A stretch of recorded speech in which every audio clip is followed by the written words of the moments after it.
1969 সালে মানে আজ থেকে প্রায় 50 বছর আগে মানুষ প্রথমবার চাঁদের মাটিতে পা রেখেছিল। এটা গত শতাব্দীর সবথেকে বড় ঘটনা ছিল। এই নিয়ে বহু বই লেখা হয়েছে, অনেক মুভি তৈরি করা হয়েছে, আর ছোটবেলা থেকে আমরা পড়ার বইতে এই বিষয়ে জেনে এসেছি। কিন্তু আজ যদি আমি আপনাদেরকে বলি নাসার প্রথমবার চাঁদে যাওয়ার ঘটনাটা একেবারে মিথ্যা এবং ধাপ্পাবাজি, তাহলে কেমন হবে?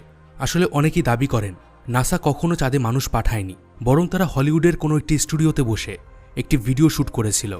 আর সেই ভিডিওটাকেই তারা সারা দুনিয়ার সামনে নিয়ে এসে এটা দাবি করেছিল যে তারা চাঁদে মানুষ পাঠিয়েছিল। আপনারা যারা বিজ্ঞান নিয়ে নিয়মিত চর্চা করেন তারা জানেন যে এসব গুজব, এগুলো সত্যি না।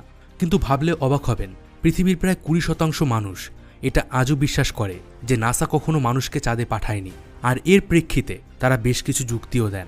যেমন ধরুন, আপনারা এখন স্ক্রিনে যে স্পেস স্যুটটিকে দেখছেন এটা হলো নীল আর্মস্ট্রংয়ের স্পেস স্যুট।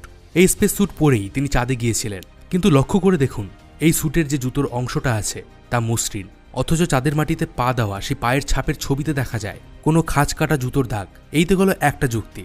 আরেকটা ধরুন, পৃথিবী থেকে যখন তারা মহাকাশে গিয়েছিল